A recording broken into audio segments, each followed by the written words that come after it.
Lucas grabbed Ethan by the collar and kissed him beneath the streetlights. His eyes were wet as he asked whether Ethan truly felt nothing for him. Ethan wanted to step away, but the hand resting on the slim waist in front of him had already betrayed his answer. He had somehow fallen into a tragic BL novel and become a broke 38-year-old father with 2 wounded sons, crushing debt, and a future full of disasters. Falling for a proud young heir nearly 20 years younger than him had never been part of the plan. Yet the moment Lucas whispered that he was more handsome and richer than anyone else, then begged Ethan not to love another man, Ethan knew the story had already escaped the ending he remembered. A freezing wine bottle smashed straight into my forehead before I could even understand what was happening. Collapsed at once. Before losing consciousness, I only caught a blurry glimpse of a large man angrily searching through a ruined room. I had clearly just earned my master's degree. I had received a job offer from Evergreen Group, and I had been sitting on the subway on my way to my first day of work. When I woke in the hospital, the nurse said I had suffered a serious blow and should get a scan. For years I had studied, worked, and paid for treatment by myself until I finally saved enough for heart surgery. I forced myself to stay calm and checked the battered phone in my pocket. Every one of them addressed a man named Ethan Miller. My name was still Ethan Miller, but I had no idea where this mountain of debt had come from. I dragged my dizzy body to the hospital gate and tried to buy 2 meat buns. I was angry enough to argue when a weak voice suddenly came from behind me. "Dad." I turned around and saw a boy of about 16. I asked who he was. The boy stared at me in shock. "Dad, do you not recognize me? I am Noah, your son." I had never even dated anyone. Noah ran after me in tears and begged me not to abandon him. I coldly told him that I did not know him, and that if he was sick he should see a doctor instead of calling me Dad. To my surprise, Noah quietly followed me inside. I said the apples looked far too old. When he handed me an apple, I finally noticed the bruises covering his hands. Noah looked at me for a long time before whispering, "You did, and some people in my class." I blurted out that I had never hit him. That evening I woke and found him kneeling beside the bed doing homework because there were no spare chairs in the room. I almost reached out to touch his head, but Noah noticed that I was awake and immediately stood up to call me Dad. I said I wanted to leave the hospital. He cautiously told me that the family had no money left for the bill.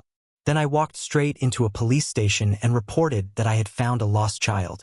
The police checked both identification cards and stared at me with serious expressions. The weather was freezing, they said, so I should take my son home. A 25-year-old man with a bright future had somehow become an unemployed 38-year-old buried in debt, with a son already in high school. In that novel, Ethan Miller was a worthless father who ruined the lives of 2 miserable children. He fell hopelessly in love with the wealthy heir Julian Carter and was treated as a substitute for another person. He was deceived for more than 10 years, became pregnant, ran away, lost the child, fell into the sea, and eventually ended his own life in a care facility. The older son, Adrian Miller, became a cold and manipulative man who used romance to get money from a rich young lover. The wealthy family eventually retaliated against him, and the pressure became so severe that he died suddenly. My hands began to shake. I asked Noah whether he had an older brother. He answered honestly that he did. His name was Adrian Miller, and he had just entered Kingsley University that year. I had truly fallen into that terrible novel, and I had become the father of 2 doomed characters. I nearly fainted again, but Noah rushed forward to support me. He fell into debt, lost his job, became addicted to drinking and gambling, and regularly beat his sons. I sat on the steps outside the police station and wanted to curse the universe. I told him that we would go home first, and that he should lead the way. We took a bus, then walked for more than 20 minutes. Their home was a cramped and damp basement. I asked whether he had any money. The memories explained why. Whenever the original Ethan lost money gambling, he forced Noah to give him cash. After the failed investment, the original Ethan had been fired. His own father was forced to sell the family home to repay part of the debt, and that was why everyone ended up in this basement. The stress eventually caused the grandfather to suffer a fatal stroke. Before dying, the grandfather left his remaining savings to Noah. He also used the last of his connections to place Noah in Kingsley Elite Academy, a prestigious private school. I asked whether Noah was afraid I would take his money and gamble again. I explained that I did not want money for gambling. I told him to give me the money unless he wanted to shower in complete darkness that night. After hesitating for a long time, Noah went into his room and pulled $50 from inside his pillowcase. I laughed and reached toward his head to tease him about guarding money like a little dragon. Before my hand could touch him, Noah dropped into a crouch and covered his head with both arms. "Dad, I already gave you the money. Please do not hit me." I pulled him back to his feet and told him seriously that I would not hit him, and that I would never hit him again. After leaving the basement, I lit one of the cheap cigarettes that belonged to the original Ethan, mostly to suppress my anger toward the man whose body I now occupied. Rain began to fall halfway there, forcing me to take shelter beneath the awning of a brightly lit cafe. The rain became heavier, and I finally stepped inside to escape the cold.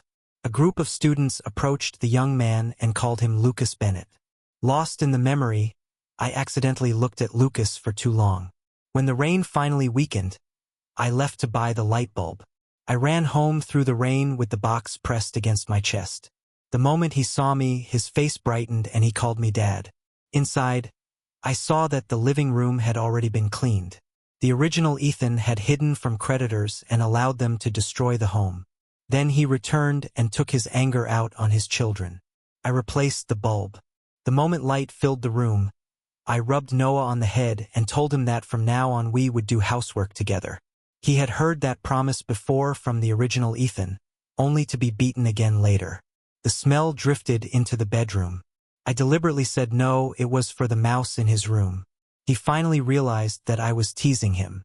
After showering, I checked the debts and discovered that the total was around $160,000. The following morning I used some of the remaining cash to buy food. Before Noah left for school, I told him to come straight home afterward. If anyone bullied him, he needed to tell a teacher or contact the police. He nodded repeatedly, but it was obvious that he had no intention of telling me what was already happening at school.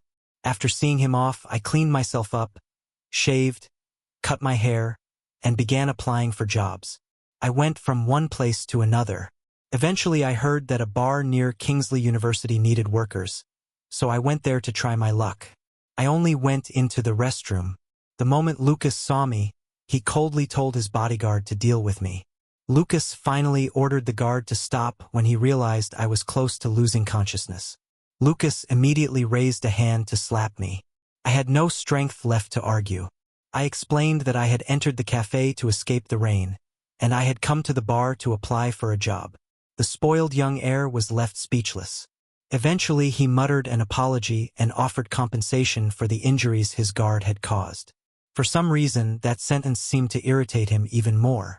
After I left, Lucas angrily threw the bracelet to the ground and ordered the guard to dispose of it, because he no longer wanted to wear something another person had touched.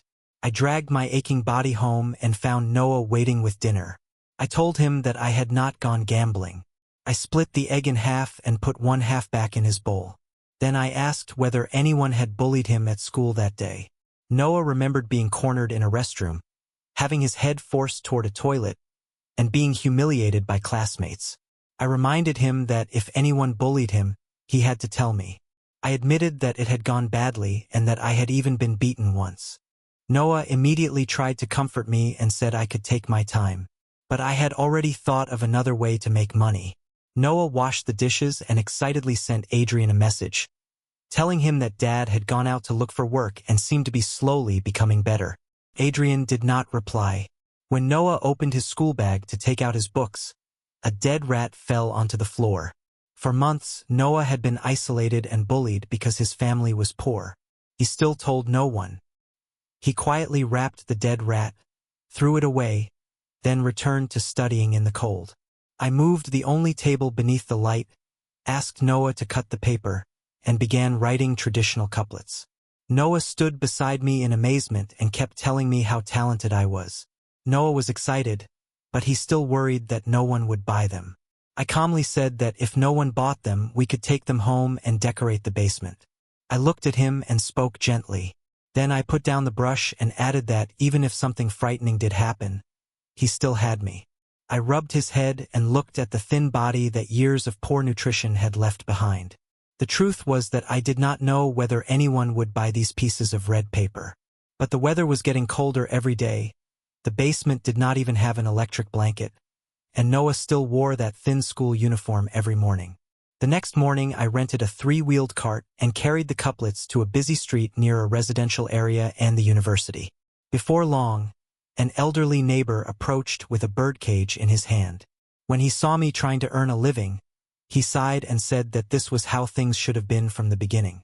Before my father died, he had asked the neighbors to keep an eye on the family, but if I refused to make any effort, there was only so much anyone could do.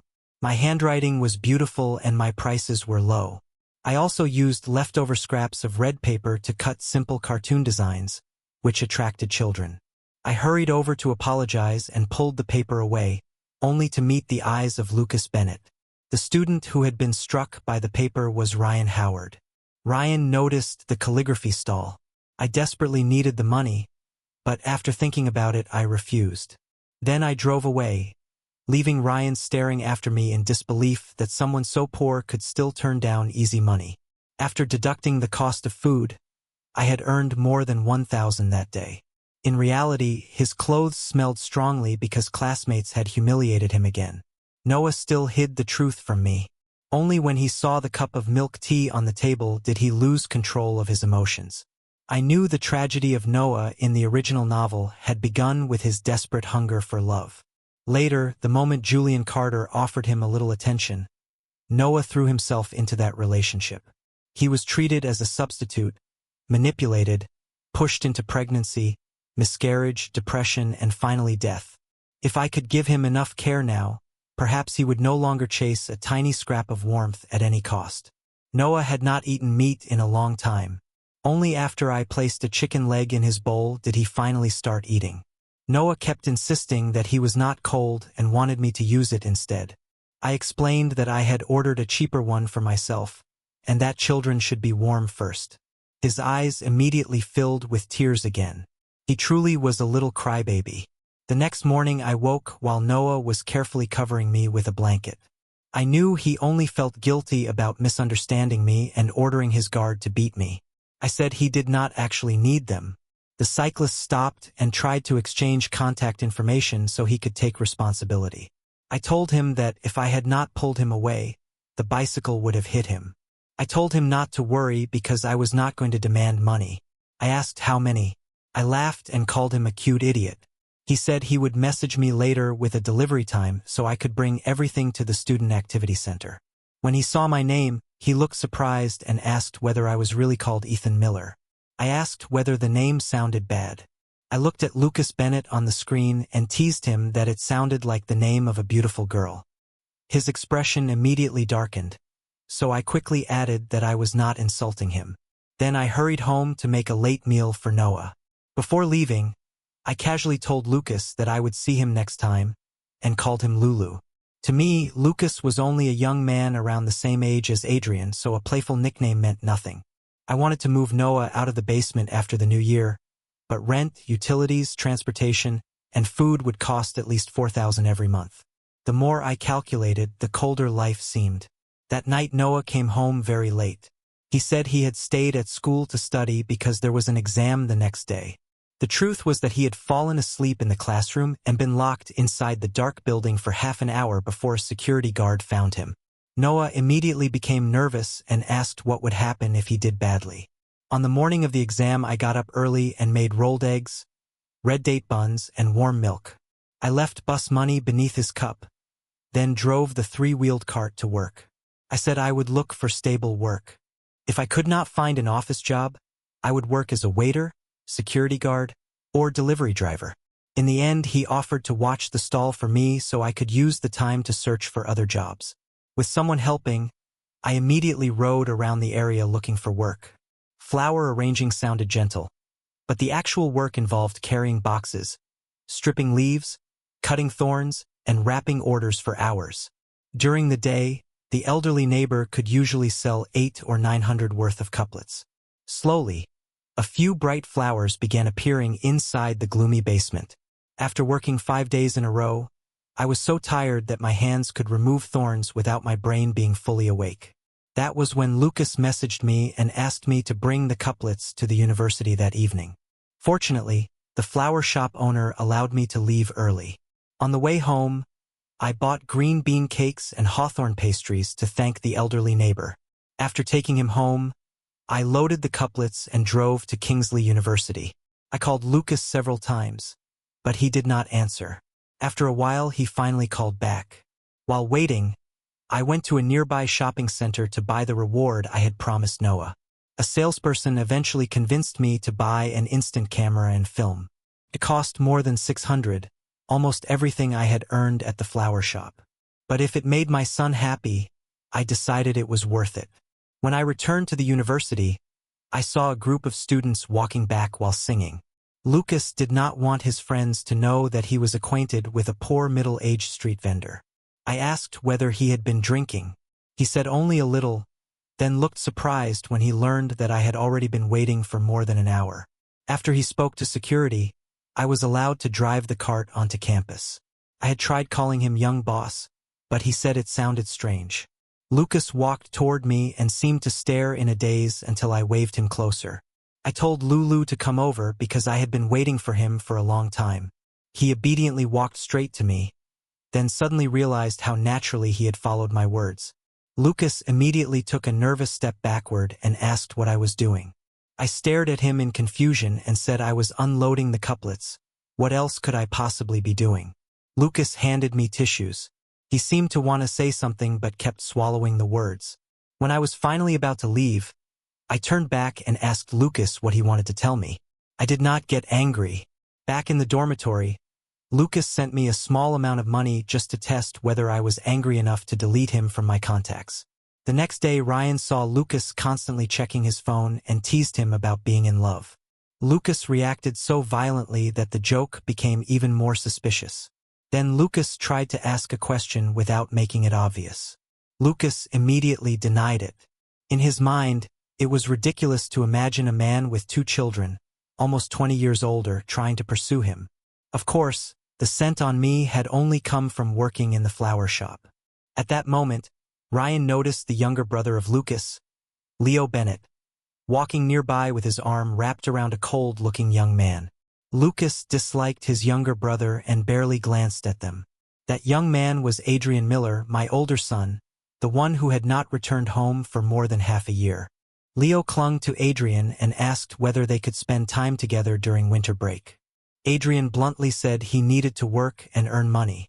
Adrian gave a cold smile and said that would be fine, as long as Leo transferred money to him instead. Leo reminded him that he had already given him $5,000 the previous week. Leo received an enormous monthly allowance, but he had already spent most of it and had only about $30,000 left. During the meal, Leo complained that he had done badly on an exam, so his mother refused to buy him the private plane he wanted. He had no idea that Adrian had once been so poor that he survived by diluting free seaweed soup from the university cafeteria. Adrian had no talent for comforting people.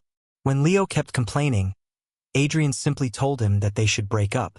Leo immediately went silent and obediently ate his food. Later he wanted permission to call Adrian Big Brother, but Adrian threatened to break up again, so he gave up. Adrian gave him a brief kiss, pushed him away, and left to take a temporary delivery job.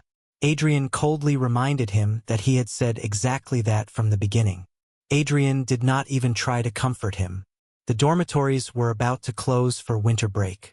Adrian refused to return to the basement with its alcohol smell and violent memories, so he needed both a temporary place to live and a job. During his interview, Leo called more than 10 times. When Adrian finally called back, Leo cried about being ignored, then dramatically announced that they were breaking up. Adrian calmly said that if Leo wanted to break up, then they could break up. Almost immediately, his phone rang again. Adrian rejected the call several times, but his younger brother kept calling until he finally answered. Adrian immediately became tense. He demanded to know what had happened and asked whether that bastard Ethan Miller had beaten Noah again. Noah quickly denied it. After hesitating, He admitted that his final exam results were terrible and that he was afraid Dad would beat him to death. Adrian told him not to worry. But when Noah admitted that he had ranked second from the bottom, even Adrian, a natural genius who had never fallen from first place while growing up, went silent for a while. In the end, he told Noah to use some of the money their grandfather had left to hire a tutor. He said Noah did not need to worry about his university tuition. Noah had not even finished asking whether Adrian would come home for the new year when the call ended. Even now, he was afraid of the sound of a lighter, the sound of a bottle being opened, and the smell of alcohol could make it difficult for him to breathe. He knew that his emotional coldness was abnormal, which was one reason he chose to study psychology. But understanding where a wound came from did not mean the wound could be healed. After breaking up with Leo, Adrian continued working at the bookstore. Leo came several times, crying and begging to reconcile, but Adrian ignored him. To Adrian, they belonged to two completely different worlds. Adrian told him directly that he had to work and did not have time to manage the emotions of Leo. For a few days Leo disappeared, and Adrian thought the matter was finally over. Then, on the final day of work, a red-haired young man named Mason Hall stormed into the bookstore and attacked Adrian in the name of defending Leo. Mason deliberately found a book about mothers and leaned close enough to insult Adrian with the deepest wound he could find. Something in Adrian snapped. He grabbed Mason by the collar and fought back until both of them were taken to the police station. On paper, Adrian was still under 18, so the police were required to contact a guardian. He did not want to call me, but in the end he had no choice. When the phone rang, I did not even recognize the number. After hearing the voice, I cautiously asked whether it was my son. The flower trimming tool fell straight from my hand. I immediately asked for leave, borrowed the motorcycle of the shop owner, and asked where he was. I told him that Dad was coming right away. I rushed into the police station so quickly that the officer near the entrance looked as if he thought an inspector had arrived. The officer awkwardly pointed toward another young man sitting near the wall and explained that I had the wrong person. Adrian only gave a cold laugh and asked whether I had been drinking again. I tried to touch his head, but he moved away. When I noticed the scraped skin and blood on his hands, I asked whether it hurt. I asked whether he had eaten anything. I went outside to buy medicine and food. When I returned, I saw the mother of Mason storm into the station and slap Adrian across the face. She grabbed at him and screamed that her son had been bullied. I told her that the situation had not even been investigated yet, so she had no right to hit anyone. Adrian deliberately asked what I would do if he was the one who had attacked first. I answered naturally that I would compensate the other side if that were true. But I also told him that he was a good child, and I did not believe he would attack someone for no reason. After reviewing the security footage and taking statements, the police confirmed that Mason had provoked Adrian and attacked first. Mason was already an adult while Adrian was still legally a minor. I did not want a long legal battle, and Adrian hated unnecessary trouble, so both sides agreed to settle. By the time we left the police station, it was already after 11 at night. I asked whether his university had not already closed for the holiday. I knew perfectly well that, with the new year so close, there were almost no classes left. Adrian coldly replied that he was already grown and did not need me to manage his life. I told him to take care of himself while living outside. If anything happened, he should call Dad. If he ever wanted to come home, he only needed to send a message and I would pick him up. Then I sent him a contact request. I transferred the entire $10,000 from the settlement to him, then added another $1,000. Adrian did not reply. The moment I reached home, I called and asked whether he had arrived safely. He did not tell me that he was still trapped in darkness. Before ending the call, I softly wished my son good night and told him to have a beautiful dream. Those ordinary words were something Adrian had not heard in a very long time. I returned home late and did not tell Noah what had happened, because I did not want him to worry about Adrian. Noah became so excited that he nearly jumped. The next day I bought him 2 coats, 2 pairs of pants, and a sweater. Noah looked horrified and asked whether I had won the lottery or borrowed money from criminals. I tapped his head and told him to stop assuming the worst about his own father. The moment I finished speaking, I happened to win 500. We bought more holiday supplies, then went to the bookstore to choose tutoring materials. I used the opportunity to apologize to the manager for the fight involving Adrian. The books were still wrapped in plastic, but the young man coldly said that anything that had touched the floor was no longer worth keeping. A younger girl arrived and called him brother. Lucas smiled and called out to the young man, "Julian, welcome home." The arrogant teenager was Julian Carter, the man who would eventually destroy Noah in the original novel. I immediately turned the face of my son toward the wall so the two of them could not look at each other. I became so irritated that I demanded to know what was so handsome about him and told Noah to stop looking. Noah still tried to turn around. In despair, I realized that my son had two dangerous weaknesses. On the way home, I casually asked what kind of person Noah liked. He became embarrassed and described someone tall, pale, beautiful-eyed, cold to the world, but gentle with the person he loved. I asked whether Noah thought his own brother was handsome. Without thinking, I asked why he did not like Adrian instead of Julian Carter. I quickly denied knowing him and scolded Noah for thinking about romance when he should be studying. He protested that he was only appreciating beauty. But I knew the original plot. Noah secretly became involved with Julian, his grades collapsed, he failed the university entrance exam, became pregnant, ended the pregnancy, was abandoned again, and eventually took his own life. If Noah did not learn to love himself, then even if Julian disappeared today, someone else could still exploit that hunger for affection later. After thinking for a long time, I decided that I had to stop him from worshipping beautiful faces. I remembered that I had once been considered one of the most handsome students on campus for 4 years straight. So during dinner, I seriously asked Noah whether he thought his father was handsome. I then asked who was better looking, me or the boy from the bookstore. The room remained silent for almost a full minute. Finally, Noah lowered his head and gave the most diplomatic answer possible. He said that Dad was handsome on the inside. Noah hurriedly explained that he loved and respected me very much. But he could not lie. The pride of the former campus heartthrob shattered into pieces. That night, I posted online that a rebellious son had broken the heart of his father. I poured out my frustration and complained that my own son said I was not handsome. I honestly told him that I had been a campus heartthrob in university. He was probably laughing to death on the other side of the screen, but he still politely suggested that I clean myself up and see what happened. The next morning I cooked food and asked Noah to bring it to Adrian at his rented room. The moment I entered a place full of bright mirrors, I finally saw my current appearance clearly. The barber washed my hair, cut it short, and shaved my beard. Even the barber stared for a moment as if wondering where the handsome stranger had come from. Half an hour passed before he replied. He asked where I had stolen the picture from online. If I actually looked like that in real life, he said, he would change his family name to Miller the next day. I asked why he refused to believe it was me. He even lectured me that a grown man should not lie to younger people.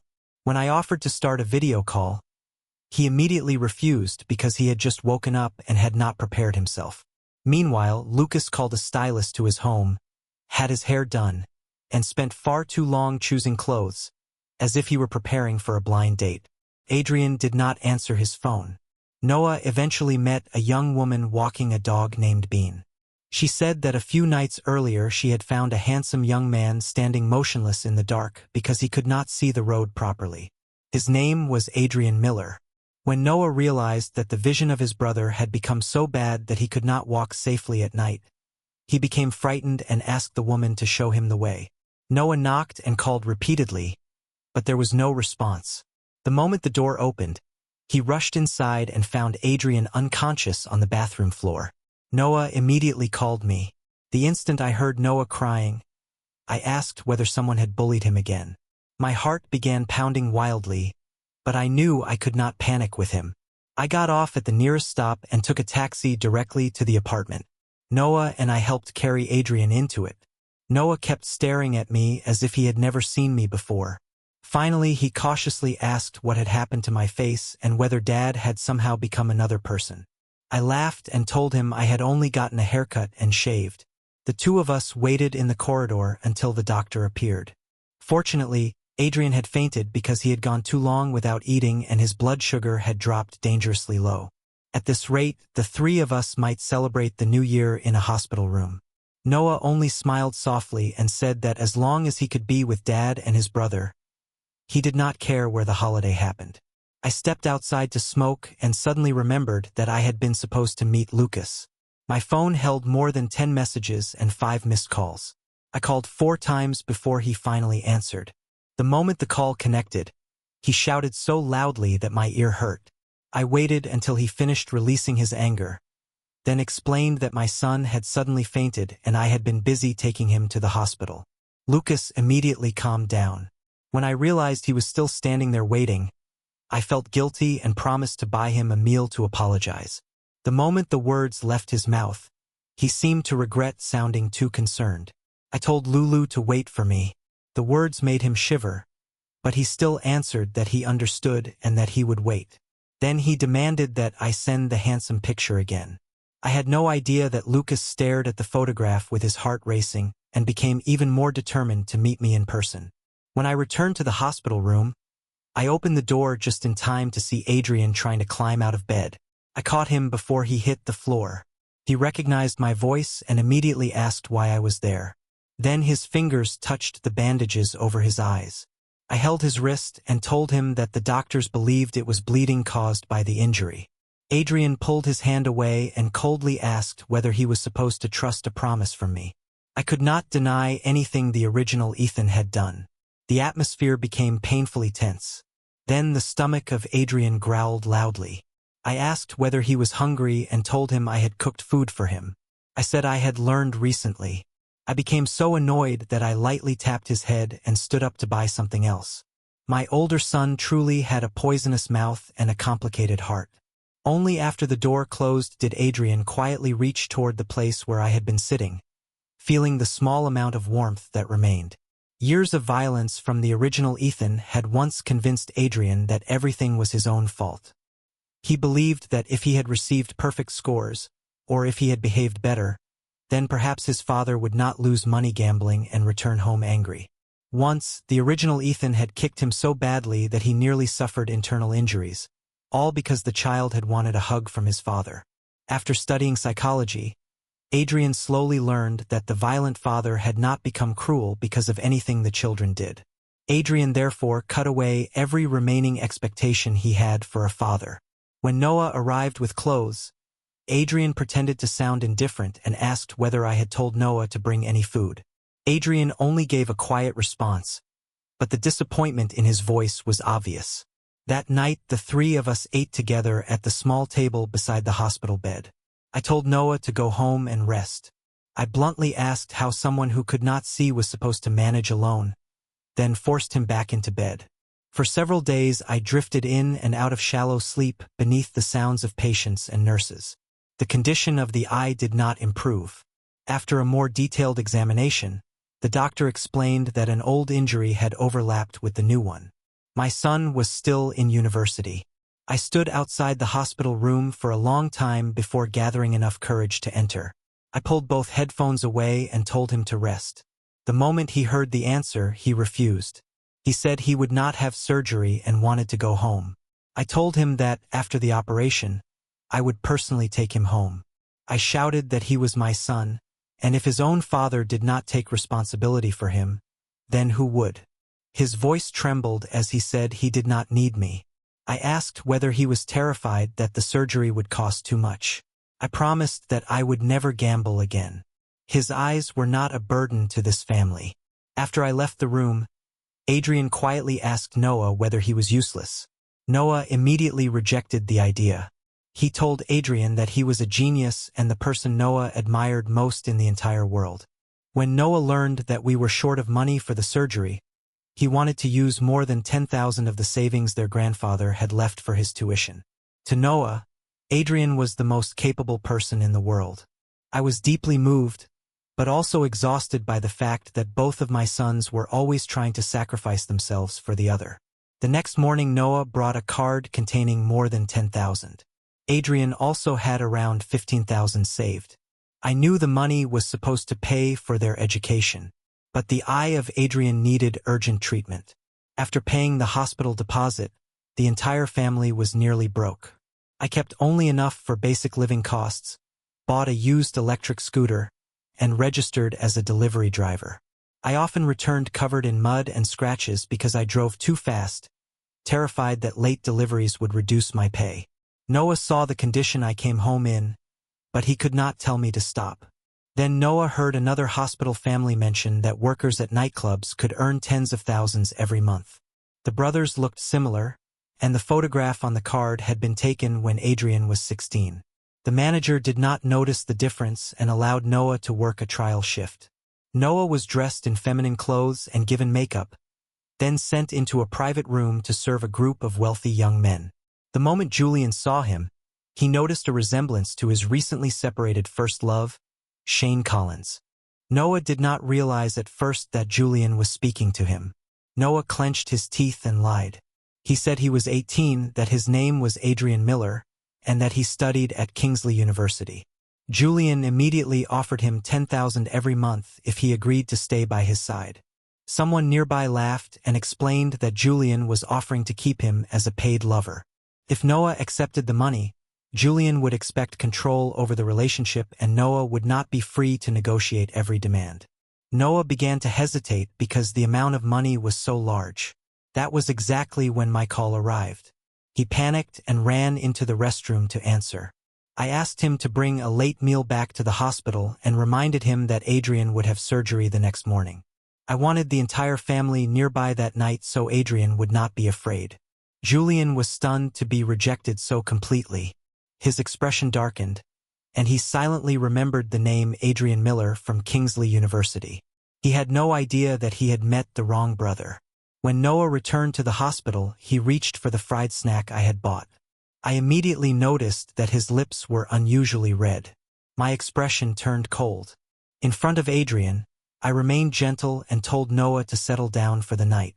In an empty corner of the corridor, I lit a cigarette and asked where he had been. Noah hesitated and refused to answer. The original plot came rushing back into my mind. Noah had also been financially kept by Julian after meeting him in a nightclub. I almost lost control. He began to cry and said he only wanted to help his brother. Helping your brother does not mean sacrificing yourself, I told him. The face of Noah turned pale. He clung to my arm and cried. When I learned that he had not formally accepted the job and that nothing serious had happened, I finally breathed again.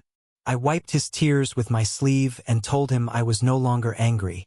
Whatever work he chose in the future, he needed to keep his own will and his own right to decide.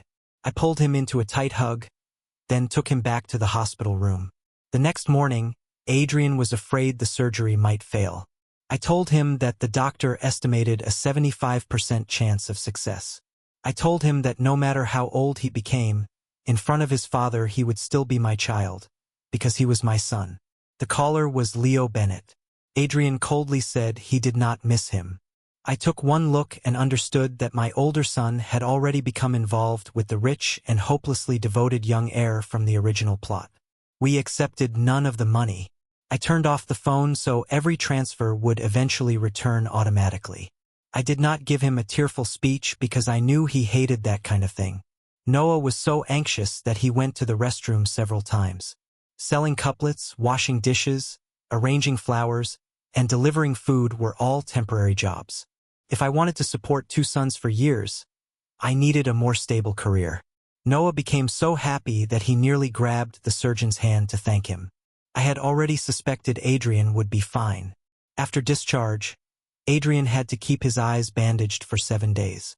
I still wanted to move the family out of the basement, but the deposit and rent for a new apartment were too expensive. Then I found a job delivering cakes for a bakery chain called White Cloud. I was shocked to discover that some cakes sold for nearly $60,000. One day I was assigned to deliver a cake worth almost $6,000 to the Crestwood Villa district. The customer was Caleb Carter, the older brother of Julian Carter. Because I had grown up in an orphanage with several children who had hearing disabilities, I knew sign language. Lucas was there as well, but he did not recognize me because I was wearing a mask. After I delivered the cake, he followed me outside and asked whether delivery workers were required to hide their faces. Then he bluntly told me to take off the mask and said he would pay me to do it. Lucas became embarrassed and angry. The face in front of him was exactly the face from the photograph that he had accused me of stealing from the internet. I told him that I was Ethan Miller and asked whether he truly did not recognize me. The Ethan in his memory had greasy long hair, an untrimmed beard, dark circles beneath his eyes, and a large belly. Lucas remained behind, frustrated that he had not even managed to ask the handsome delivery worker his name. When he returned to the birthday gathering, he saw Leo holding his phone and insisting that he and Adrian were not truly broken up. The moment he placed the side profile of Adrian beside the picture of me, he saw the resemblance and immediately reached the wrong conclusion. He thought the handsome delivery worker he had just fallen for at first sight was the boyfriend of his own younger brother. His mind nearly exploded. Then Julian heard the name Adrian Miller and turned toward them. The confusion had begun with the false name Noah used at Blue Life. Julian was accustomed to being spoiled and obeyed. When a young nightclub worker refused his offer and walked away, he remembered the name Adrian Miller so clearly that he even lost sleep over it. So when he heard Leo mention Adrian, Julian deliberately said that he had met Adrian at Blue Life. He said Adrian had sat on his lap, claimed to be 18, and said he attended Kingsley University. Leo immediately lost control. He refused to believe that the person he loved would secretly work nights at a bar, but every detail appeared to match. Leo finally punched Julian directly in the face. On the drive home, Lucas asked his younger brother whether he truly liked Adrian enough to risk retaliation from the Carter family. Leo stubbornly said yes. He said Lucas had no idea how good Adrian truly was. Lucas admitted that Adrian was attractive. But even while saying it, the image of the son in his mind slowly changed into the face of the father. Eventually Lucas could no longer tell which one he was actually thinking about. He messaged me and asked whether Adrian Miller was my son. That night he even had a dream that was far from innocent. When he woke, he was so embarrassed that he wanted to disappear into the floor because the name he had called in the dream was mine. He could not accept the possibility that he might be attracted to a man almost 20 years older. So he convinced himself that he only liked Adrian because father and son looked alike. Then he asked for the contact information of my son, claiming that he wanted to clarify what had happened between Adrian and Leo. Lucas asked whether Adrian and Leo had truly broken up. I had no idea that Lucas became so happy on the other side that he nearly wanted to open every window and welcome the sunlight. Then Lucas suddenly sent a message to Adrian saying that he thought he had fallen in love with him at first sight. First, I could not believe Lucas was trying to steal the former boyfriend of his own brother.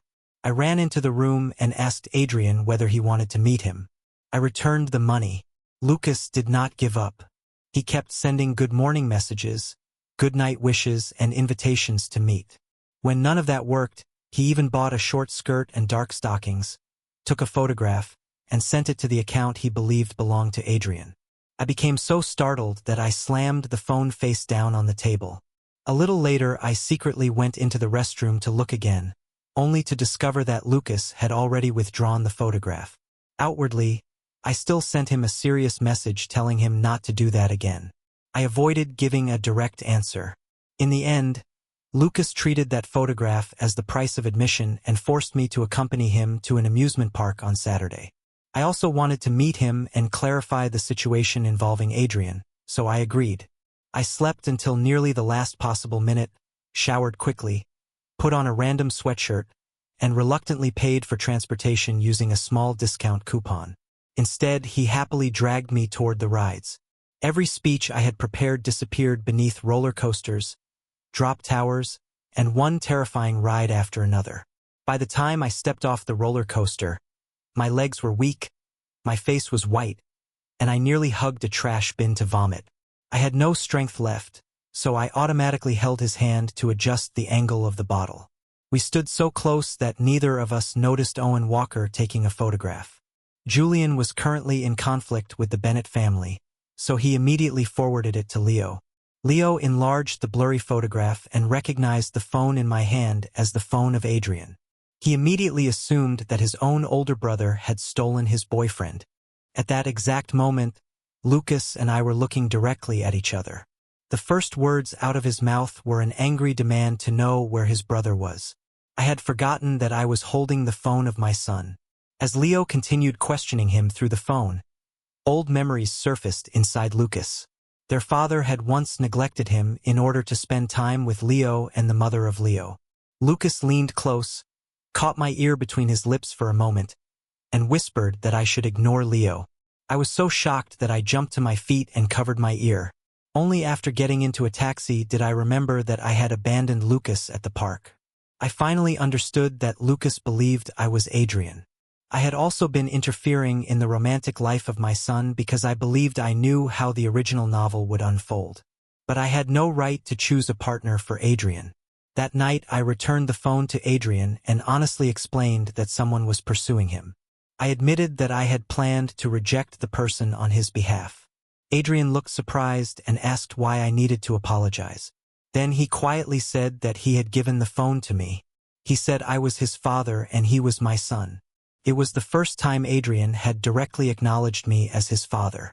I explained that he was already growing up and that I still needed to respect his privacy and choices. To my surprise, Adrian asked whether becoming an adult meant he was no longer my son. At the follow-up examination the next day, the eyes of Adrian had recovered well. The doctor allowed him to use electronic devices in moderation. I planned to take him home on the subway. But the moment we left the hospital, Leo arrived in a new car and grabbed the arm of Adrian. While driving, Leo proudly showed off the new car and called it a gift for Adrian. Then he said he had learned about Adrian working nights at a bar and promised that he would not look down on him for it. Only when Leo mentioned Julian did he realize that the person who had used his name at Blue Life must have been Noah. His expression immediately became cold. Then he directly asked Leo whether he wanted to get back together. Adrian agreed on one condition. Leo had to hand over all of his spending money. Leo accepted without hesitation and transferred more than $40,000 from his account. He had voluntarily turned himself into a walking cash machine.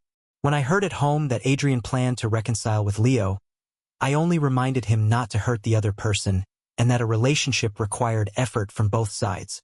I also gave Adrian a company dessert card so he could take his boyfriend out for something sweet. Back at university, he continued studying while allowing Leo to follow him everywhere.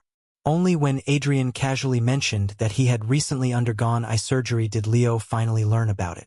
Adrian mocked him and told him to ask those supposedly all-knowing friends of his if he wanted details. That evening, Adrian saw Noah looking miserable and directly asked why he had gone to Blue Life and whether he had stolen the identification card. Noah admitted that he only wanted to help the family earn money. Noah immediately burst into tears, accused his brother of being cruel, and locked himself in his room. Adrian had a sharp mouth but a soft heart. When I came home and saw his uncomfortable expression, I asked what was wrong. Eventually I learned that the brothers had argued over the nightclub. I pulled him into a hug and told him that he had done nothing wrong and harmed no one. I told Adrian not to be afraid because Dad was here. He quietly rested his face against my shoulder and did not push me away. After Adrian left, I noticed the school uniform of Noah shoved into the laundry basket. It was covered in dirty water. Only then did I understand that Noah had not locked himself in the room only because he was angry with his brother. I carried a small cake into the room and spoke gently. It was Dad, not anyone else, and Dad was not going to hit him. Noah cried, but still remembered to ask whether Adrian had received a cake too. Only after learning that I had already given Adrian the dessert card did he relax enough to eat. At first he still wanted to hide it. After I kept asking, he finally told me everything. The teachers knew, but refused to act because one of the bullies had a relative on the school board. Noah believed that if he resisted, the retaliation would become worse. I told him that the people hurting him were the ones doing something wrong, so he should not be the one hiding. The next morning I took Noah to meet his homeroom teacher, Peter Brown, and demanded that the students responsible for the violence apologize. Peter looked at the injuries on the arms and legs of my son and still smiled as if nothing had happened. Noah looked at me sadly and said that he had already warned me. If the normal road was blocked, then I would make the problem so large that no one could ignore it. If anything happened, he should call Dad. As we returned to the classroom, The teacher was introducing a new transfer student. Noah did not recognize him from Blue Life. A heavy boy deliberately stretched out one leg and tripped him. The entire class burst into laughter. The teacher pretended it had been an accident and said Noah should be more careful when walking. This time Noah did not retreat. He remembered what I had told him. He stood up, walked directly to the student who had tripped him, and poured months of humiliation into a single kick. The boy and his chair both crashed to the floor. When the bully grabbed the desk to steady himself, Noah kicked again. In the middle of the chaos, Noah felt terrified and strangely alive. Julian, still standing near the front of the classroom, watched the familiar figure with growing interest.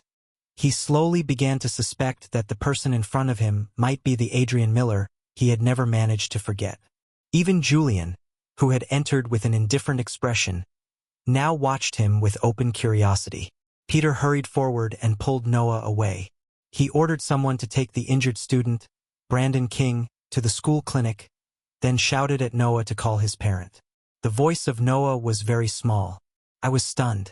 The child was normally as timid as a rabbit, yet when I gave him permission to defend himself, he had acted faster than I expected. The moment I entered the office, I heard Peter accusing Noah of poor grades, bad character, and attacking a classmate for no reason. I said they were only children playing around and that sometimes children did not understand their own strength. His face turned red with anger. He threatened to call the parents of Brandon. Outside the office, Noah quietly reminded me that the uncle of Brandon was a member of the school board. For the first time, Noah raised his head and disagreed with me. I touched his head and told him that he was right. He was not wrong and he did not have to keep accepting violence. When rules and justice arrive too slowly, resistance could become the fastest way to protect yourself. All I could do was promise that one day I would give Noah the confidence that came from knowing his family stood behind him. I told him that one day he would stand on equal ground with those people and look at the world without lowering his eyes. Noah hugged me tightly and cried. I handed him the breakfast bun and told him to return to class. Back in the classroom, Noah knew the bullies would not stop. He kicked the front door open. Noah had no intention of enduring it again. He carried the basin away, filled it with clean water, came back, and threw the entire contents over the group. The breakfast bun I had bought fell from his hand and was crushed beneath someone's shoe. With almost no air left, Noah drove his knee into the most vulnerable place he could reach. Noah ran toward the classroom, but another student tripped him. Julian only watched as though he were observing a strange performance. Driven into desperation, Noah suddenly wrapped both arms around the leg of Julian and bit hard into his hand. He refused to let go. Pain and anger flashed across the face of Julian. But when he saw the desperate expression in the eyes of Noah, he finally shouted at the others to get out. Because of the status of Julian, the group actually obeyed. Julian wiped dust and tears from the face of Noah and asked through clenched teeth why he was still biting when everyone had already left. Only then did Noah release his hand. Later, inside the restroom, Julian noticed the school name tag and finally realized that the boy in front of him was Noah Miller, not Adrian Miller. He grabbed the tag and demanded to know why Noah had claimed to be Adrian at Blue Life. Julian called him a little liar and asked why he had bitten him earlier. Julian reminded him that when they first met at Blue Life, he had tried to buy a relationship with him. Noah said he had never claimed Julian was good. Noah shook his head. He said he did not want to be bullied anymore. The accumulated injuries and exhaustion finally overwhelmed him, and Noah collapsed. In the end, Julian carried him directly to the school clinic. I had already taken too much leave that month and lost my attendance bonus. Supporting 2 children also meant medicine and follow-up treatment for the eyes of Adrian. Even so, I kept studying whenever possible for the accounting certificate because I needed a better job.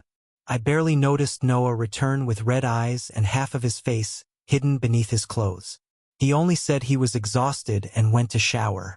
Near dawn, I noticed that the light in his room was still on. I entered to cover him with a blanket and discovered that his body was burning with fever. I gave him fever medicine and remained beside the bed through the night. When his temperature finally dropped in the morning, I requested a day off from school for him, prepared breakfast, and went to work. But Noah did not answer any of my messages all day. That evening I rushed home and found him lying motionless in bed with his eyes open toward the ceiling. He began crying and said he was very hungry but had no strength to sit up. I fed him porridge 1 spoon at a time, gave him medicine, and stayed beside him. Over the following days the fever disappeared, but he barely left the bed. On the 3rd day, I could no longer tell myself that this was only a cold.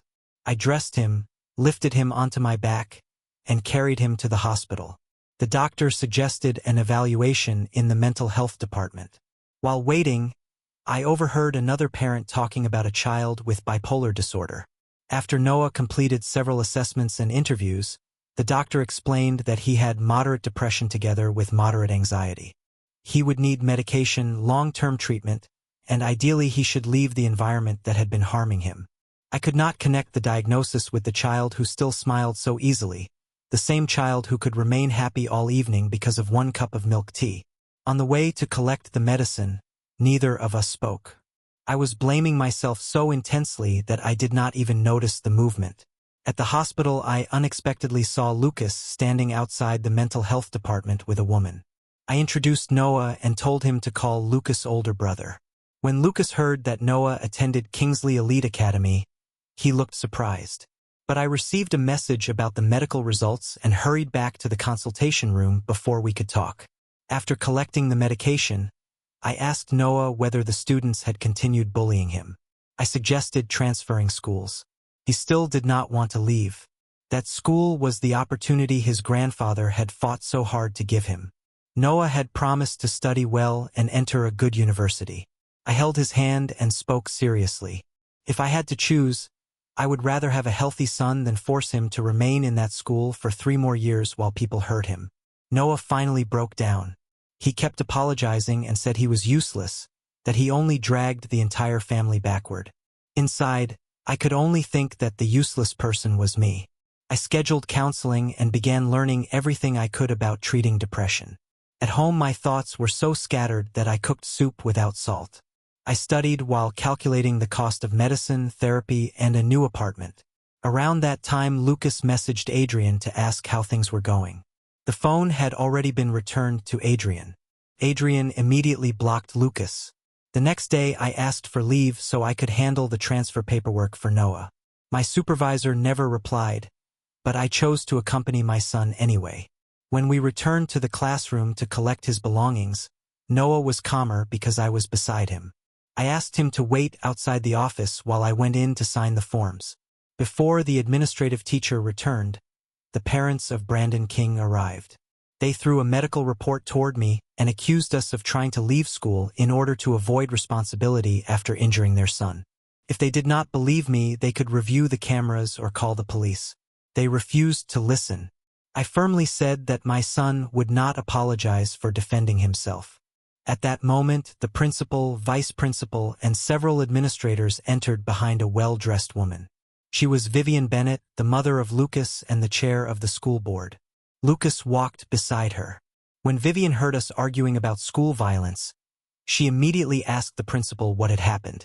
The father of Brandon still did not understand that the situation had changed. He mocked the depression diagnosis of Noah and suggested that maybe my son had always been mentally unstable and imagined people were persecuting him. His wife laughed and called Noah mentally ill. Brandon, his leg in a cast, stood near the window laughing. Then I realized that Peter Brown had revealed the private diagnosis written on the leave request. I told Noah to stay where he was. Then I turned, grabbed the father of Brandon by the collar, and punched him in the face. I went down with him and kept hitting. I shouted that the depression of my son was private medical information, not a weapon for strangers to humiliate him. I said Noah might never have become ill if their child had not participated in the abuse. For several seconds, no one dared interfere. Lucas kicked the phone away, then rushed forward and wrapped both arms around me from behind. I still struggled until he grabbed my wrists and shouted that it was enough because my son was still watching. Lucas ordered someone to take the injured parents to a hospital and keep the situation from immediately turning into a police report. Then he held me and asked whether I was all right. I rested my forehead against his neck and whispered that I was tired. Lulu, I was so tired. The person he believed was Adrian had just used the private nickname that only Ethan had ever used. Inside the board office, Vivian placed the treatment records of Noah on the table and blamed the administration for ignoring student mental health. Vivian ordered the principal to produce a proper solution by the next day. Then she came to shake my hand and asked about my relationship to Noah. Lucas nearly lost his balance. After Vivian left, the attitude of the principal changed immediately. At the school gate, Lucas asked the driver to take Noah home first. Then he stopped me. He demanded to know that if I was the father of Noah, then why I had appeared on the day he arranged to meet Adrian. Lucas grabbed my collar. I reminded him that I had introduced myself as Ethan Miller from the very beginning. But I also had to admit that at the amusement park I had understood the misunderstanding and still failed to explain it. A part of me had enjoyed temporarily hiding behind the identity of my son. Standing beside someone young, wealthy, and beautiful like Lucas felt easier when I did not have to think about being a poor father with debt and 2 children. I was almost 20 years older than him. I had once been married. I owed an enormous amount of money and worked low-paying jobs. Maybe I had already begun to feel something for him. Lucas pushed me down and straddled my legs while crying so hard that his body shook. He called me a bastard and said I had nearly turned him into the kind of person he hated most, someone who interfered in another relationship without even knowing the truth. All I could say was that I was sorry. He slapped my hand away and told me to leave because he hated me. Then he ran into a nearby hotel and cried alone. Instead, I returned to work even though I had already taken leave for the day. My manager called me into the office and said I had missed too many shifts. The company had not hired someone so that he could collect wages while constantly leaving to take care of children. I lost my job at exactly the moment Noah needed money for treatment and the entire family needed a new home.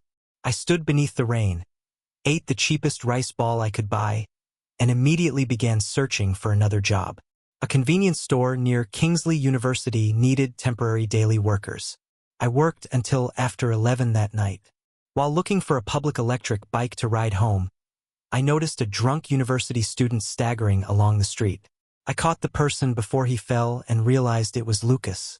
He pushed me away at first. Suddenly he grabbed my collar and kissed me. Lucas looked at me with wet eyes and asked whether I truly did not like him even a little. I avoided answering. I finally said yes. Then he asked whether that meant I liked him. He pointed out that if I felt nothing, my hand would not be resting on his waist. If I wanted to reject him, I would have moved away when he kissed me. Lucas smiled when he realized that I was not as unaffected as I pretended to be, then kissed me again. At first I intended to push him away, but when the kiss deepened, the last part of my self-control finally broke. The hands that had been pushing him away became an embrace. We kissed until his back touched a tree. At the same time, Adrian returned home and learned that Noah had temporarily stopped attending school. He complained that something this serious should have been discussed with him. Lucas, meanwhile, hated himself for being so attracted to an older man who had once been married and already had children. Yet he still could not let me go. He realized that he wanted me badly enough to risk becoming exactly the kind of person he despised. And I was no longer sober enough, emotionally or otherwise, to keep pretending there was nothing between us. When the kiss finally ended, both of us were breathing hard and too embarrassed to look directly at each other. Lucas buried his face against my chest and kept breathing in the scent of my clothes. Then he asked what perfume I used. Lucas remained silent for several seconds. Then he told me through clenched teeth to stop talking. Lucas blamed me for making him unable to return and demanded that I take him to find a room. I became so nervous that I started stumbling over my words. I supported his drunken body into a hotel. But the moment he lay down, he wrapped his arms around me and refused to let me leave. I could not bring myself to leave him alone in that condition, so I agreed. We only held each other and slept. Noah called and asked why Dad had not come home yet. I said I had to work a night shift and told my precious boy to sleep first. While I was still on the phone, he deliberately leaned over and kissed me. After the call ended, he seriously announced that he knew he was doing something wrong. He said he could use money, a car, or jewelry to compensate the person waiting at home, as long as that person agreed to give me to him. I had no idea Lucas had concluded that I still had a wife. The next morning, even the sky falling would not have stopped me from going to work. I quietly left the hotel and went straight to the convenience store. When I returned home after my shift, I found that Adrian had bought a game console and ordered expensive food for Noah. He also showed me a bank card containing $10,000. Adrian calmly said that someone liked him and voluntarily gave it to him. I told him that sounded dangerously close to being financially kept by someone. He immediately became angry. He said not everyone needed to exhaust himself working every hour of the day like I did. Then he struck the place that hurt most. If not for the original mistakes of their father, the brothers would never have been trapped in a basement. Noah would never have been bullied until he became depressed. The moment he finished, regret appeared in his eyes. I remained in the cramped basement staring at the bank card on the table. I had worked an entire day and earned only $70. That was not even enough to cover the hotel room from the previous night. I became so discouraged that I even wondered whether there was any way to return to my original world. I admitted that I had no money. At the restaurant, I told him about Adrian accepting money from someone who was pursuing him. Lucas spent the first part of the conversation simply staring at my face and nodding at random. Then he finally thought seriously. I was still worried that Adrian might become dependent on easy money. If the wealthy person withdrew support one day, Adrian needed to remain capable of standing on his own. Lucas suddenly revealed that he had once caught Adrian and Leo going into a hotel together. I shot to my feet so quickly that I nearly overturned the table. I developed such a headache that I could only wonder why my life had become this difficult. After dinner, Lucas dragged me through a shopping center. I called every item ugly because I was afraid of owing him more. He realized what I was doing and became angry. I explained that the main reason I wanted to go home was because I needed to study for the entry-level accounting exam. Only then did he calm down. He quietly apologized. Then he demanded that since I was older, I should be more patient with him. I said that I was older, so I would be patient with my Lulu. At that exact moment, I saw Adrian and Leo walking into a luxury store together. Far away, Adrian thought he saw a back that looked suspiciously like mine carrying a Hermes shopping bag. Leo noticed Adrian staring and immediately became suspicious that his boyfriend had found another foolish rich heir to target. Inside the car later, I worried that the gifts from Lucas were too expensive. Lucas climbed directly onto my lap and lifted my face. I should not feel anxious and I should not think that I was unworthy. We kissed again until the world disappeared around us. Lucas eventually softened against me, wrapped his arms around my neck, and accused me of bullying him. Afterward, I drove him home. I gave him the address of the convenience store on the student street near Kingsley University and carried the gifts home. Only after calculating everything did I realize he had spent nearly $50,000 on me. Lucas immediately called and scolded me. I still kept a written record of every gift. That made him angry enough to act cold toward me for an entire week. I sent a message asking whether he was still angry. I admitted that I did a little. He was sitting in class when he read it. A little earlier, Adrian and Leo had come into the convenience store together. Lucas arrived later. I asked whether he was still angry with me. He said that before he forgave me, I had to understand exactly what I had done wrong. After my shift, we stood beneath the trees and held each other. In the end, we reached an agreement. He told me that affection could not be weighed like money. I was so moved that I pulled him close and kissed him for a long time. When we finally separated, I quietly said that sometimes I wished I had met him while living a different life. Lucas only held me tighter. I returned home late and continued hiding the fact that I had lost the bakery job from Noah. One day Adrian came to the store and realized that I had a fever but was still working. He said he would wait until my shift ended and take me to the hospital. I insisted that it was only a minor illness. His voice became firm. He said my body was burning and that he would not feel comfortable unless a doctor checked me. The bus was crowded on the way to the hospital. At the same time, I heard him coldly rejecting Leo through the phone. At the hospital, the doctor said I needed intravenous fluids. Adrian bought food and sat beside me. He asked what examination I had been studying for. Adrian gave a small sound of contempt and asked why I worried so much. I teased him that he was currently being supported by someone else. I told him that another person could not support him forever. He knew I was right, which only made him more irritated. Even so, after that day Adrian started coming home more often. On the day of my accounting exam, he even came with me. He asked whether I had brought my identification and admission papers, then waited outside for the entire session. He even posted online wishing that I would pass. Adrian guessed that Leo was secretly watching him and jokingly said that the stalker was probably hiding in the bushes behind him. Adrian nearly jumped, believing the obsessive admirer had evolved into something worse. Leo transferred $10,000 and offered it in exchange for dinner together. Instead, he asked Leo to help him find tutoring work. At first Leo panicked because Adrian becoming financially independent made him feel less necessary. In exchange, Adrian agreed to spend the next day with him. When I came out of the exam room, Adrian was already waiting. I confidently said I would definitely pass and announced that the whole family should go eat something good. I told him that some things should be saved and some things were worth spending on.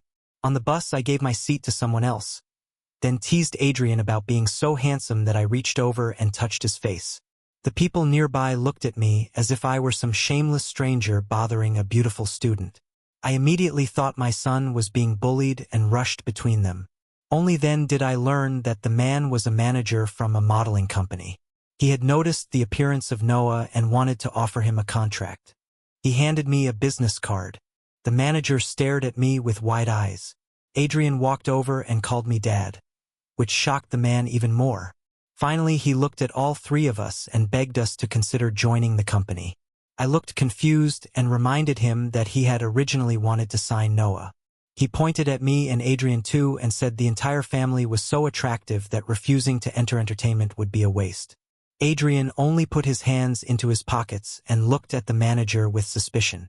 The poor manager repeatedly insisted that he was legitimate, but the cold, suspicious stare of Adrian eventually drove him away. I could tell that Noah was genuinely interested. After leaving school, he needed something that could remind him he still had value and a future. I told him that the Miller family did not need him to earn money. For once, Noah argued back. He said he was still taking medication, exercising, and attending counseling regularly. I had to stand between them and explain that both good and bad experiences could be useful. In the end, Adrian picked up a chicken wing and dropped it into the bowl of his brother. Noah immediately understood that this was permission. He grabbed the arm of Adrian and thanked him. Then the two started arguing again because Noah complained that Dad was allowed to hug Adrian while he was not. I asked whether my two ancestors could please eat before competing over who could glare harder. That evening, Noah said he was going for a walk. Noah said he did not want to stay at home doing nothing while Dad worked and Adrian studied. Julian verbally mocked him for looking for new trouble, but he still promised that whether Noah wanted to become a model or an actor, Julian could use his connections to make him famous. Julian also admitted that he had sent evidence about the bullying case involving Brandon to the media. Brandon was expelled and Peter Brown lost his job. Noah thanked Julian but also complained that when he had been beaten in class, Julian had sat there watching. The two argued for a while. Then Julian pulled Noah into his arms and asked whether Noah liked him. Noah still refused to begin a relationship because Dad did not allow early dating. Julian became irritated and mentioned the history of abuse from the original Ethan. Julian immediately changed his tone, pulled him closer, and promised to protect him. Just as Julian leaned closer, I appeared outside the car window and knocked on the glass. In reality, it was dark, and the windows were heavily tinted. I only thought the car was blocking the way and politely asked the driver to move. Julian continued pressuring him to consider dating. But Noah no longer saw Julian as the only possible source of love in his life. Julian lied and said he had never been in love. Noah assumed it was inexpensive and accepted it. He promised that after he earned his own money, he would buy Julian a gift in return. When he reached home, Adrian immediately recognized the real value. Noah messaged Julian and said he needed to return it. Adrian also advised Noah not to accept expensive gifts without reason. Noah immediately pointed out that Adrian came home wearing a different bracelet that had also been given to him by someone else. Adrian had no response. In reality, Leo was already waiting outside and drove him away.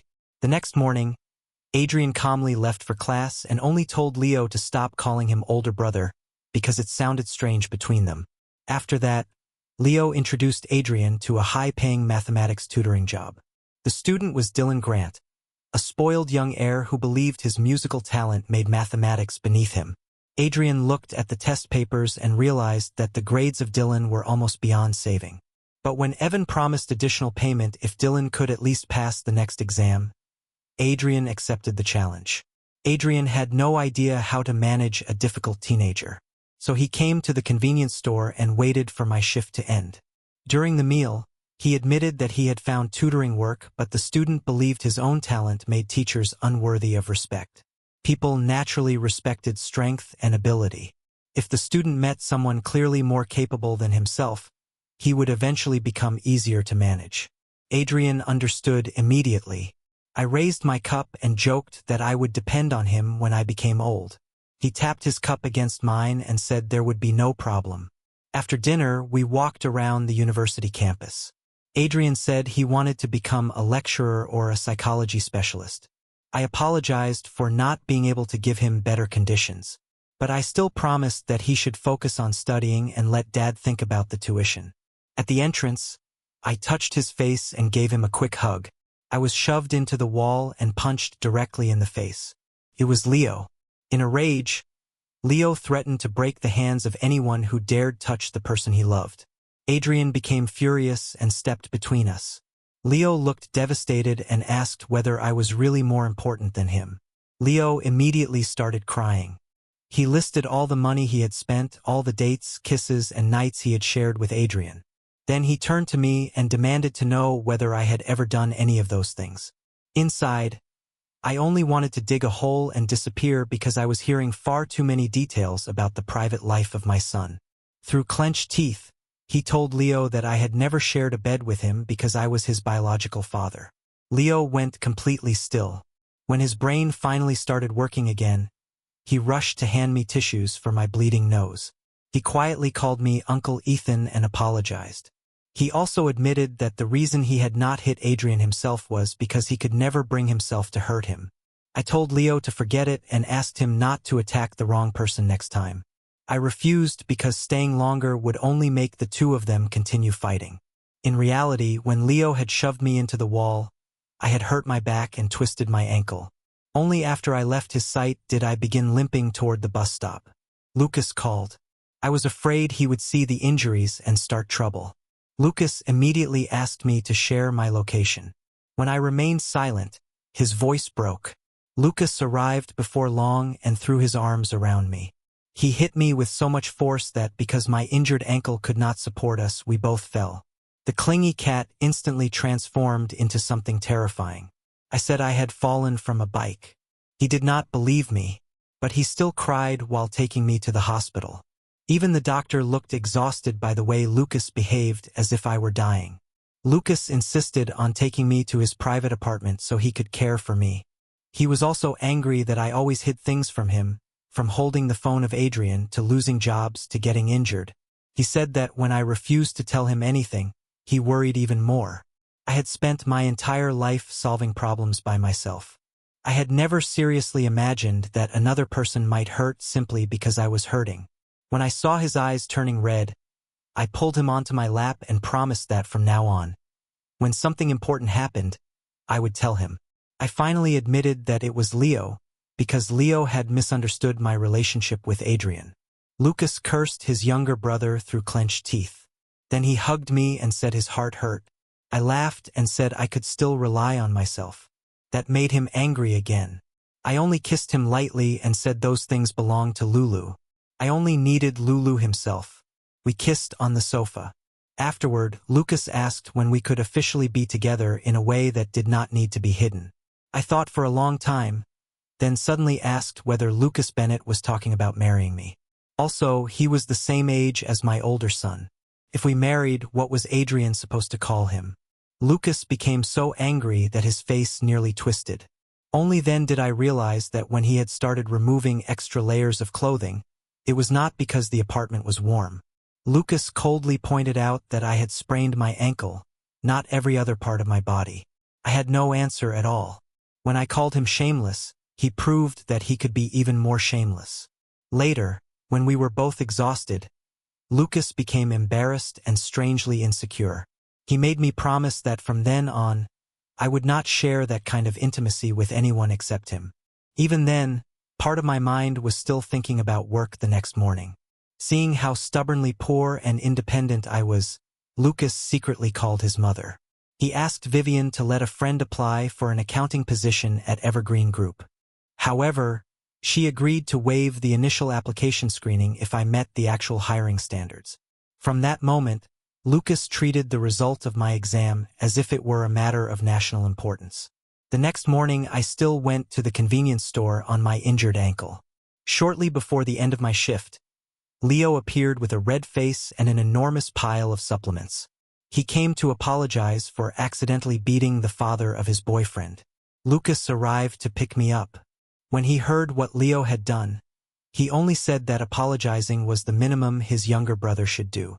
Then Lucas openly invited both me and Noah to his home for dinner. I was still worrying about how my sons would react when they learned I was dating someone only a few years older than them. Then Noah called in tears. Lucas immediately drove me home. Noah was frightened but physically unharmed. Julian had originally come to take Noah to inspect the modeling company. I promised to repay the money the next day. Lucas could hardly admit that he had come to take both father and son to live with him. So he put on a serious expression and said he was there to check on a student from the family school who was absent because of depression. The excuse sounded so righteous that Julian did not believe a word of it. He began to suspect that Lucas was also interested in Noah. After Julian left, I checked my son from head to toe and only relaxed when I confirmed he had not been hurt. Lucas looked around the damp basement, the broken furniture, and the mold spreading along the walls. I thought that seeing the reality of my life would disgust him. I became so ashamed that I could barely raise my head. But Lucas only said the place was unsafe. I tried to refuse. Noah looked at Lucas with innocent admiration and suddenly told me that older brother Lucas was really beautiful.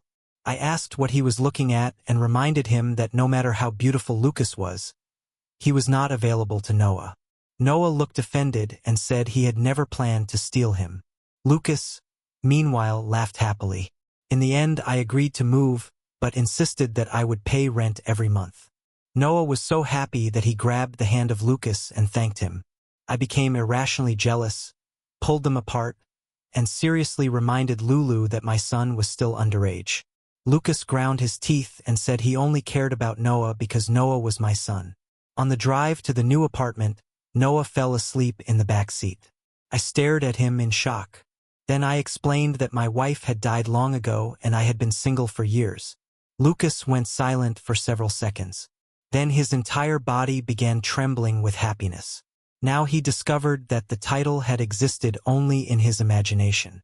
When we reached the parking garage, I casually referred to the apartment upstairs as our new home. I reminded him that Noah was sleeping behind us. That did not stop the kiss from lasting long enough for both of us to forget where we were. Then Noah opened his eyes and asked whether we had arrived. Lucas practically rolled out of the car and escaped before Noah could fully focus. I messaged him and asked whether he was addicted. The apartment was much larger than Lucas had described. Watching my son become so excited made me both happy and sad. Lucas immediately pulled me into another room and asked why I still looked unhappy after moving in with him. Lulu wrapped his arms around me. Until then, I was allowed to depend on him. Later, the three of us went shopping for household supplies. Lucas filled the cart with food and daily necessities and kept insisting that Noah needed better nutrition. I was quietly jealous because Lucas seemed to care so much about my son. "Dad, why did you drink from the cup Lucas already used?" That evening I cooked dinner while Lucas and Noah sat at the table. Back at home, Lucas told me that Noah looked ready to repay him with his whole life just because he had bought a few outfits. We had barely started getting close in the bedroom when Adrian returned to the old basement apartment and discovered that the whole place had been emptied. Fine, he is your son and I am not, right? On the way back, Noah called and asked why Adrian had blocked me. Adrian sarcastically said that anyone listening might think I had moved the entire family to America and the address had become an international secret that could not be revealed to my own son.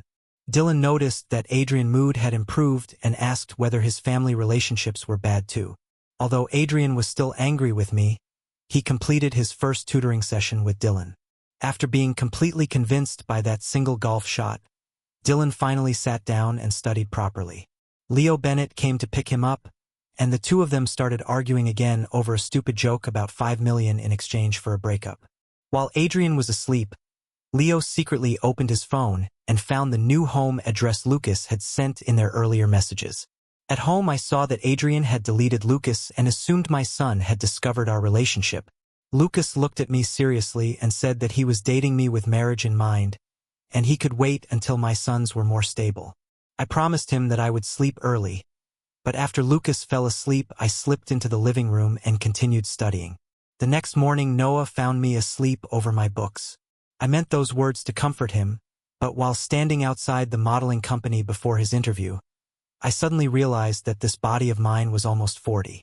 While I was drowning in self-pity, Julian Carter arrived to wait for Noah. A little later, Noah ran out shouting that he had been accepted and would finally be able to earn his own money. He rushed straight into Julian's arms, then squeaked when Julian kissed him right in front of me. That single word set fire to my temper.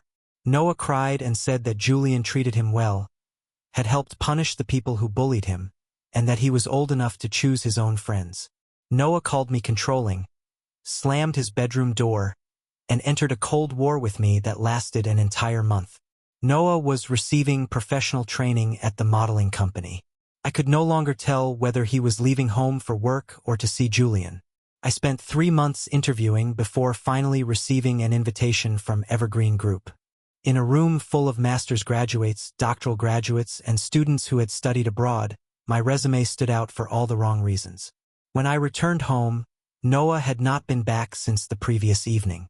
That sentence blew apart what remained of my reason.